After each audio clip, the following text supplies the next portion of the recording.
150th birth anniversary of Mahatma Gandhi. आज इस पर हम वेबिनार कर रहे हैं बच्चों। It should be very important legend of our country, Mahatma Gandhi. Mohandas Karamchand, born on 2nd October 1869 and his death anniversary 30th Jan 1948।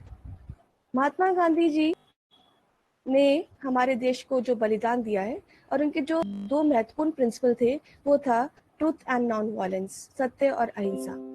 सत्य और अहिंसा पर चलकर उन्होंने हमें आजादी का जो ये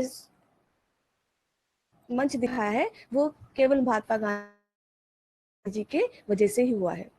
महात्मा जी की आरंभिक शिक्षा भारत में हुई थी, गुजरात में जन्मे हैं और सारी इनकी आरंभिक शिक्षा जो थी वो गुजरात में हुई थी और आगे चलकर उन्होंने ब्रिटेन में जाकर बैरिस्टर की शिक्षा प्राप्त की थी। और यहाँ पर बैरिस्टर की शिक्षा जब इन्होंने प्राप्त की तो इनके बाद इन्होंने आपको ये मालूम होना चाहिए कि प्रथम विश्व युद्ध तक सन 1914 तक गांधी जी वो ब्रिटिश की सेवा में थे, यानी कि उन्होंने अपना तन मन धन जो था वो ब्रिटिश में दे दिया था और उनको जो था एक मेडल भी मिला था केसरे हिंद का अपनी सर्विस के लिए। और वहीं से उन्हें दक्षिण अफ्रीका भी भेजा गया था और दक्षिण अफ्रीका में उन्होंने एक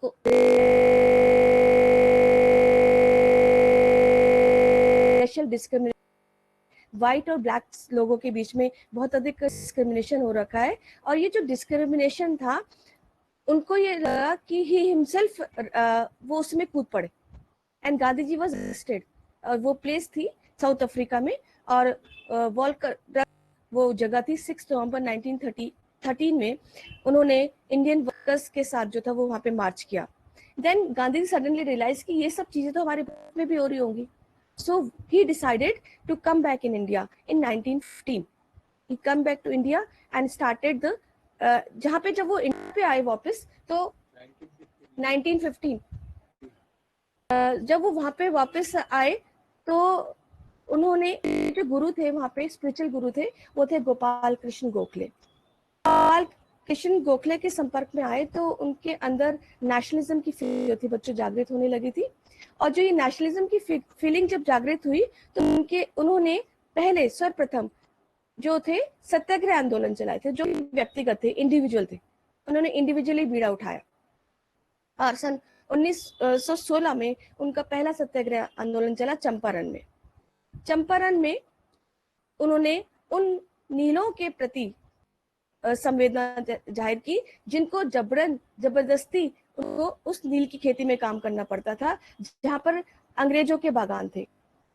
सन 1917 में उन्होंने खेड़ा में एक आंदोलन चलाया जहां गुजरात में किसानों की फसल चौपट होने के बावजूद उनको टैक्स देना पड़ता था, कर देना पड़ता था।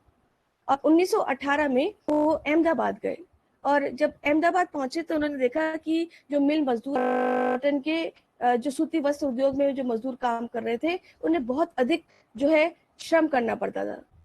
लगभग 16, 17, 18 घंटे वो कार्य करते थे जबकि उनकी शारीरिक क्षमता उतनी अधिक नहीं होती थी और ना ही उनको कोई भी कंपनसेशन मतलब उनको कोई भी कार्य का जो है लाभ नहीं दिया जाता था। तो उनके लिए भी गांधी जी ने जो था यह आंदोलन चलाया था। लेकिन इसी दौरान में एक बहुत इंपॉर्टेंट लॉ जिसे हम कह सकते हैं, जिसको हम ब्लैक लॉ भी कह सकते हैं, वो अंग्रेजों द्वारा चलाया गया था और उसको कहा जाता है रॉलेट एक्ट।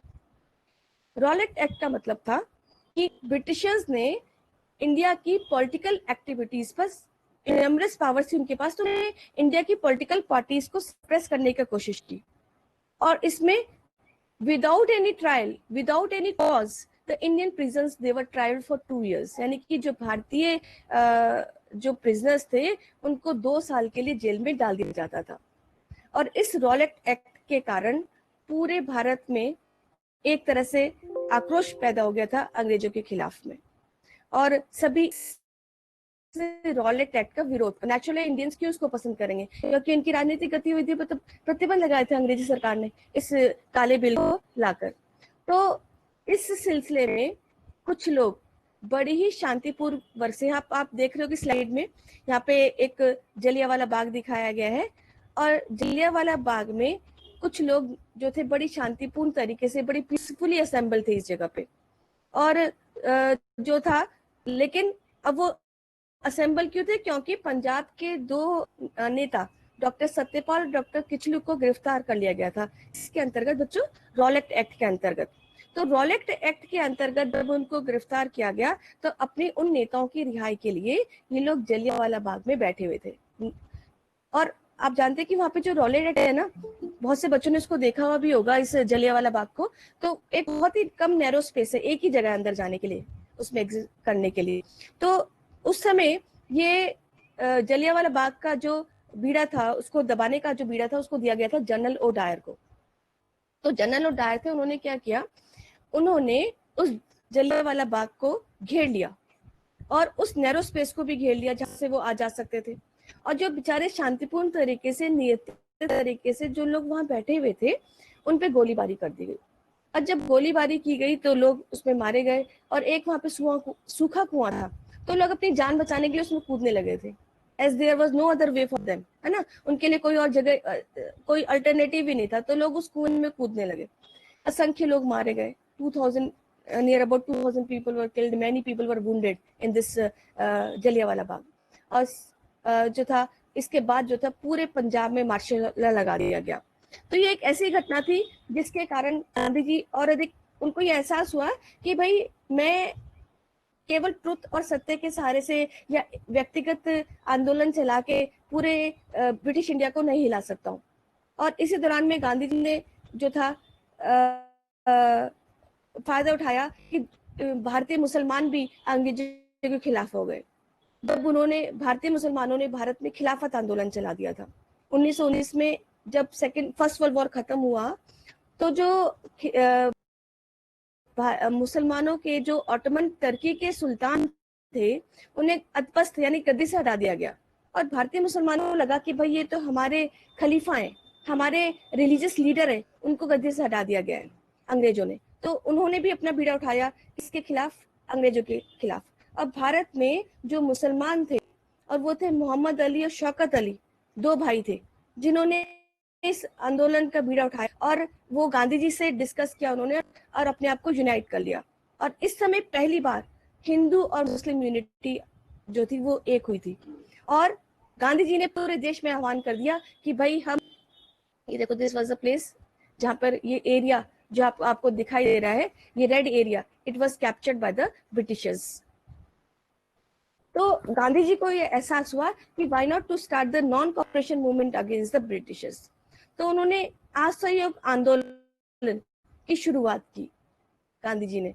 और जो असहयोग आंदोलन था ना, अच्छा मजेदार बात ये थी कि गांधी जी जो थे ना, वो एक साथ सबको लेकर चले। यानी कि उन्होंने, अभी तक जो हमारा राष्ट्रीय आंदोलन हो रहा था ना, वो शिक्षित वर्ग के बीच में हो रहा था। और अब गांधी जी को ये लगा कि अब हमें उन लोगों को भी लेना है जिससे हम अपने राष्ट्रीय आंदोलन को मजबूत बना सकते हैं। तो उन्होंने अपने आंदोलन में किसानों से भी लिया, उन्होंने अपने उसमें वर्कर्स को भी लिया, लेबर्स को भी लिया।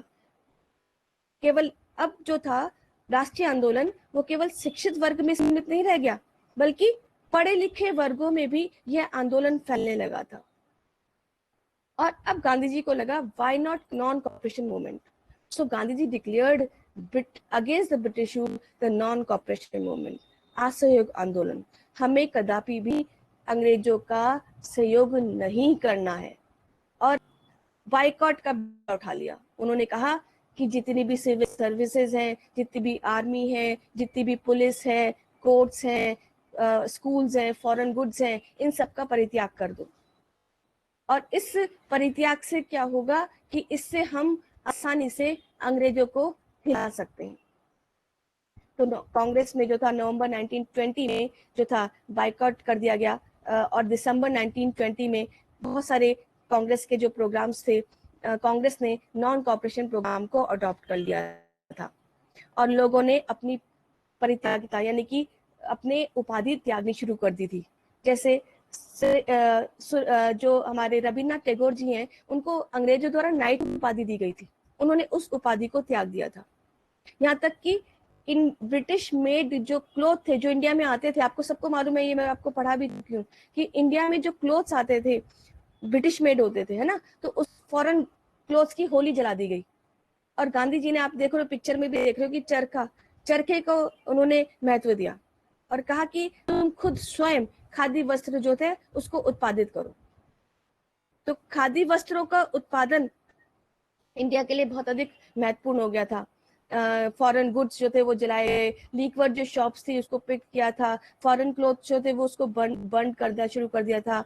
खादी जो था हमारे उसमें एक महत्वपूर्ण इम्पोर्टेंट जो था एक इशू बन गया था कि आशा का प्रतीक मान लिया चरखे को उन्होंने, और सब लोगों को बोला पुअर पीपल जो है, जो कि अफोर्ड नहीं कर सकते मशीन मेड गुड्स का, वो अब अपने आप खादी वस्त्र बनाकर उसको पहन सकते थे। तो ये एक जिसे हम कह सकते हैं ये आंदोलन एक राष्ट्रीय आंदोलन था, जो आम लोगों का आंदोलन था। It was the mass movement. और यहाँ की असम में भी जो था गांधी जी ने जो था ये आंदोलन वहां तक फैल चुका था, नॉन ऑपरेशन। असम के जो वर्कर्स थे जो बागानों में काम कर रहे थे, उन्होंने भी इस आंदोलन में बढ़ चढ़कर जो था हिस्सा लिया। बच्चों ये मूवमेंट इतना अधिक फैल चुका था, बहुत अधिक इसमें जिसे हम कह सकते हैं लोगों में जो थे स्वतंत्रता की लहर दौड़ चुकी थी, लेकिन ये अचानक ही गांधी जी ने इस आंदोलन को स्टॉप कर दिया। आप ये पिक्चर देख रहे हो, बर्न पिक्चर है।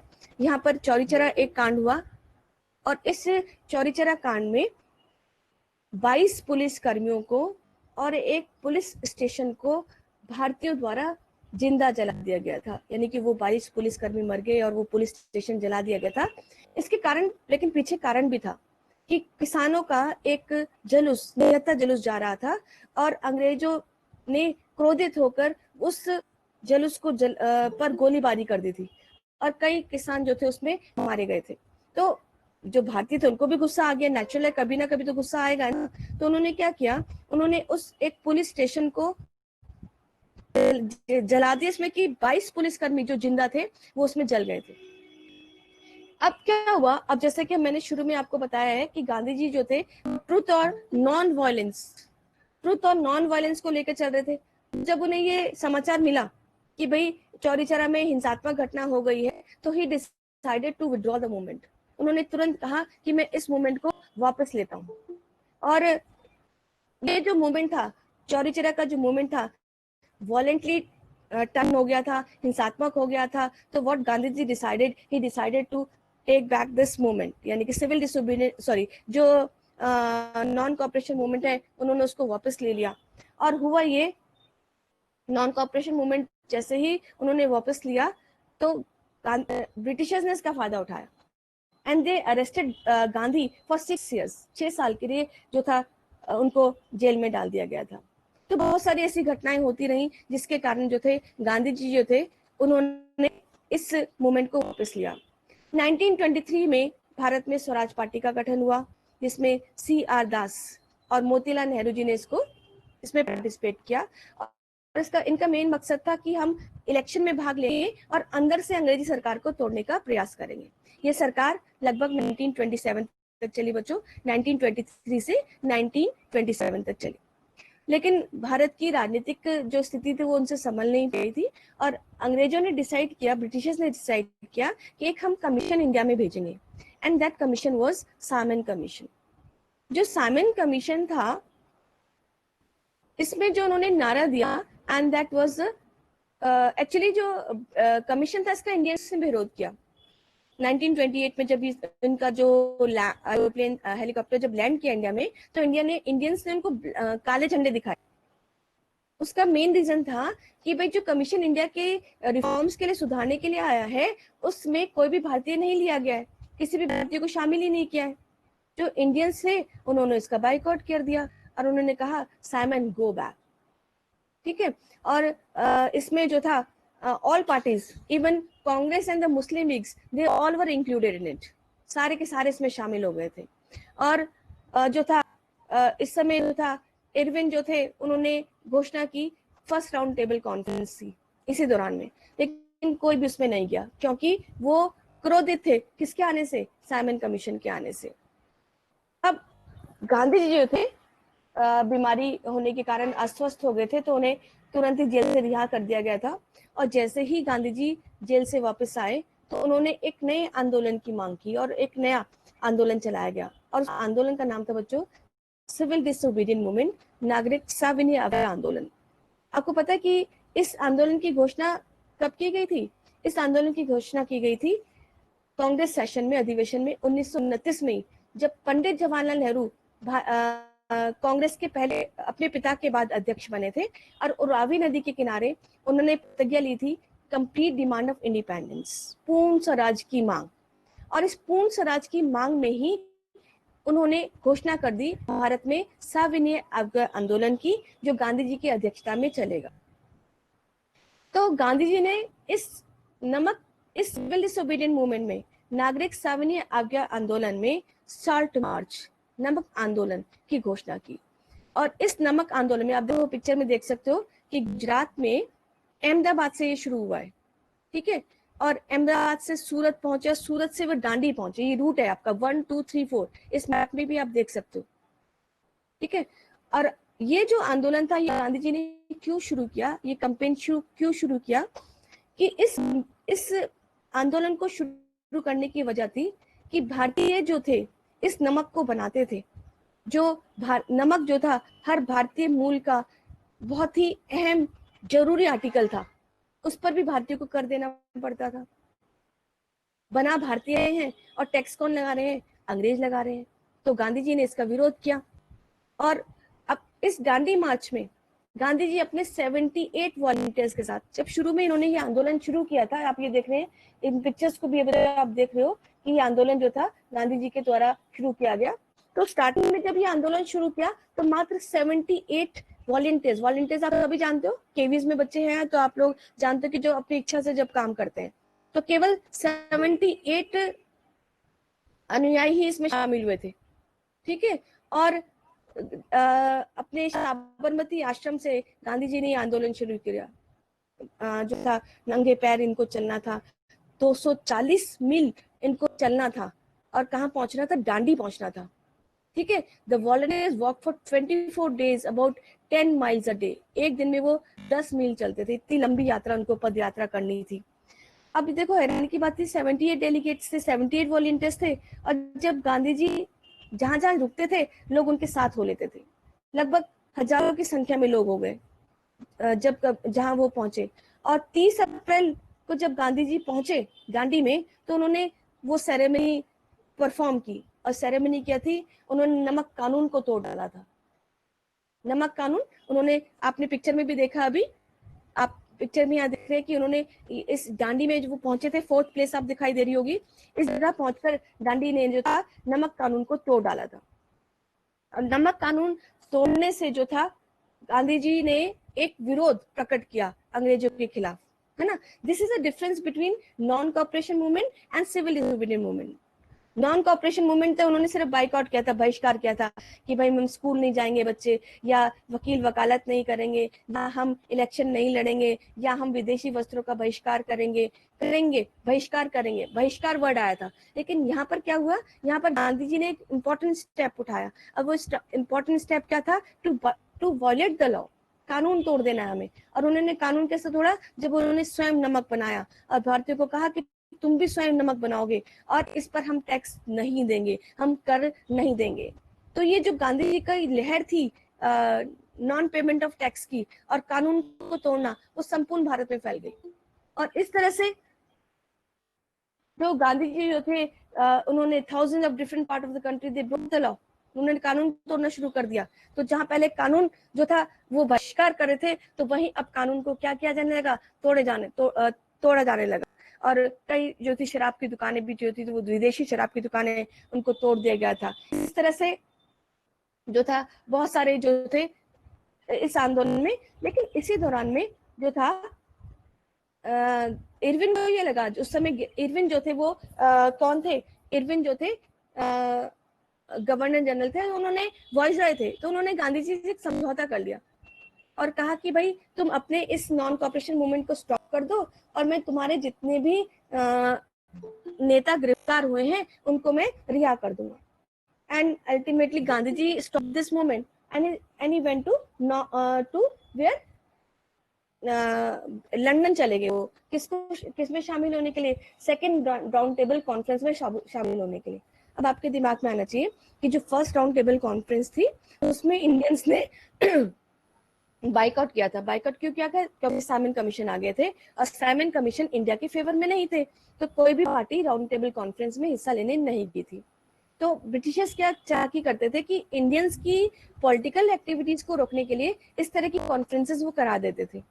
तो अब जो ये सेकंड राउंड टेबल कॉन्फ्रेंस हुई गांधी जी और इरविन के बीच में, इसमें ये डिसाइड हुआ कि गांधी जी नॉन कॉपरेशन असहयोग आंदोलन सिविल डिसोबीडिएंट मूवमेंट को स्टॉप करेंगे और इरविन जो है वो भारतीय नेताओं को रिहा कर देंगे। और गांधी जी पहुंच गए कहां पर? लंदन में पहुंचे। और जब वो लंदन में पहुंचे तो उनको कुछ भी सेटिस्फेक्शन नहीं मिला। सेटिस्फेक्शन क्यों नहीं मिला? बिकॉज वहां पर उस सेकेंड टेबल कॉन्फ्रेंस में केवल सेपरेट इलेक्ट्रोड्स की डिमांड की गई थी, यानी कि पृथक चुनाव प्रणाली फॉर दलित्स ओनली। एंड जो ब्रिटिश गवर्नमेंट थी उन्होंने BR अम्बेडकर जी को समर्थन किया और गांधी जी जो थे इससे बहुत निराश हुए और he return back to India without any result. India के लिए कोई भी उद्धार के लिए कोई भी उसमें नहीं था, केवल सेकंड राउंड टेबल कॉन्फ्रेंस में जो थी सेपरेट इलेक्टोरेट्स की ही, दलितों की ही मांग की गई थी। तो Gandhi ji decided to return back to India. And इसके बाद जो था उन्होंने 1934 में फिर से सिविल डिसोबीडिएंट मूवमेंट को लॉन्च किया, लेकिन ये मूवमेंट धीरे धीरे समाप्त होने लगा। और फिर इंडिया में 1935 में जो था गवर्नमेंट ऑफ इंडिया को एक्ट को लागू कर दिया गया, जो लगभग 1937 तक उसकी कार्रवाई होती रही। इंडिया में बहुत सारे जो थी घटनाएं होती रही। क्रिस मिशन आए, वो फेल हो गए। क्रिस मिशन के आने से जो था उसका रीजन था कि वो फेल क्यों हुआ। उसका रीजन था कि उस समय जो जापान था ना, वो भारत की ओर, ऐसा हो सकता था कि जापान इंडिया की ओर आ सके। उसका रीजन था कि विश्व स्तर पर जो ब्रिटेन था ना, उसकी शक्तियां क्षीण होने लगी थी और जापान हावी हो रहा था। और जापान जो था वो साउथ एशियन कंट्रीज तक पहुंच चुका था और इंडिया को डर था कि भी हो सकता है जापान ब्रिटिश से बदला लेने के लिए वो इंडिया पर भी कब्जा कर सकता है। एक तो रीजन ये हो गया, क्रिस मिशन फेल हो गया था। तो गांधी जी ने तुरंत, आप यहाँ देख रहे हैं पिक्चर भी, कि 8 अगस्त को 1942 को क्विट इंडिया मूवमेंट की घोषणा कर दी गई। अभी तक हम 2 मूवमेंट के बारे में बच्चों पढ़ चुके हैं, असहयोग आंदोलन और जो था सिविल डिसोबीडिएंट मूवमेंट। तो जो क्विट इंडिया मूवमेंट लॉन्च किया गया at Bombay session of all India Congress committee by Gandhi on 8 अगस्त 1942 demanding the end of British rule. इसमें डिमांड की गई थी कि हमें ब्रिटिश रूल को किसी तरह से भी खत्म करना है। ठीक है, क्रिस मिशन का फेलियर हो चुका था, जापान का भारत आना अग्रसर हो चुका था। तो अब भारतीय नेता इस बात पर अमल हो गए थे कि भाई एनी हाउ हमें ब्रिटिश रूल को क्या करना है, हमें ब्रिटिश रूल को समाप्त करना है। तो सभी नेता जो थे अपने इस वीडियो को उठाने के लिए इस पगडंड में चले थे। और 9 अगस्त 1942 को भारत में भारत छोड़ो आंदोलन की शुरुआत हो गई थी।